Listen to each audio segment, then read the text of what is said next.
যুগের পর যুগ ধরে জাতিসংঘের সদস্যপদ পেতে চেষ্টা তদবির করে আসছে ফিলিস্তিন। এই লক্ষ্যে বিশ্বের বড় বড় দেশ ও নেতাদের অনুরোধ করে আসছেন ফিলিস্তিনি নেতারা। এত বছর পার হলেও শুধু জাতিসংঘের স্থায়ী পর্যবেক্ষকের মর্যাদা নিয়েই সন্তুষ্ট থাকতে হয়েছে দেশটিকে। বছরের পর বছর ধরে বৈশ্বিক সংস্থাটির নিরাপত্তা পরিষদেই আটকে আছে ফিলিস্তিনের পূর্ণ সদস্যপদের আবেদন। এমনকি গত মাসে নিরাপত্তা পরিষদে ফিলিস্তিনি আবেদনের পক্ষে অধিকাংশ দেশ ভোট দিলেও যুক্তরাষ্ট্রের ভেটোর কারণে তা পাশ হয়নি। এমন পরিস্থিতিতে নিরাপত্তা পরিষদ যেন ফিলিস্তিনের আবেদনের বিষয়টি পুনরায় বিবেচনা করে সেই বিষয়ে শুক্রবার ভোটের আয়োজন করা হয়েছিল বৈশ্বিক সংস্থাটির সাধারণ পরিষদে। যমুনা ইস্তি, the goodness of purified air. আমার বাসায় এনেছি যমুনা ইস্তি, আপনি কিনছেন তো?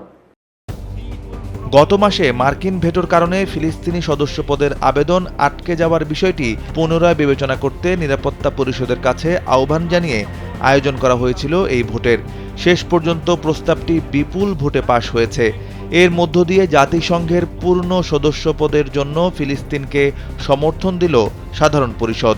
তবে ৫ সদস্যের নিরাপত্তা পরিষদই মূল সিদ্ধান্ত নেবে।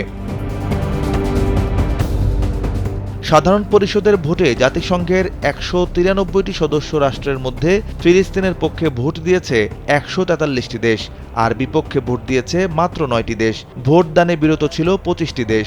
ধারণা করা হচ্ছে নিরাপত্তা পরিষদে প্রস্তাবটি উত্থাপন করা হলে যুক্তরাষ্ট্র এতে ভেটো দেবে।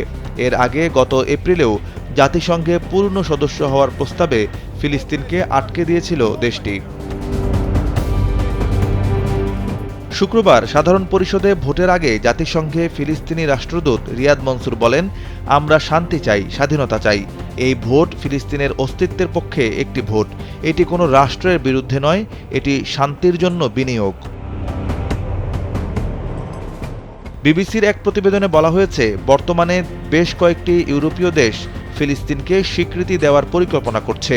ইউরোপীয় ইউনিয়নের পররাষ্ট্রনীতির প্রধান জোসেফ বোরেল বৃহস্পতিবার একটি স্প্যানিশ সম্প্রচার মাধ্যমকে জানিয়েছেন, আগামী ২১ মে স্পেন এমন স্বীকৃতি দেবে। এর আগে তিনি জানিয়েছিলেন, আয়ারল্যান্ড, স্লোভেনিয়া এবং মাল্টাও একই পথে হাঁটবে। বিবিসি প্রতিবেদনে আরও বলা হয়েছে, ইসরায়েল ফিলিস্তিন রাষ্ট্রকে স্বীকৃতি দেয় না। ইসরায়েলের বর্তমান সরকার পশ্চিম তীর এবং গাজায় একটি ফিলিস্তিন রাষ্ট্র গঠনের বিরোধিতা করে। এই ক্ষেত্রে তাদের যুক্তি হল, এই ধরনের রাষ্ট্র ইসরায়েলের অস্তিত্বের জন্য হুমকি হয়ে উঠবে। সাইফ বিন আইয়ুব, কালবেলা ডেস্ক।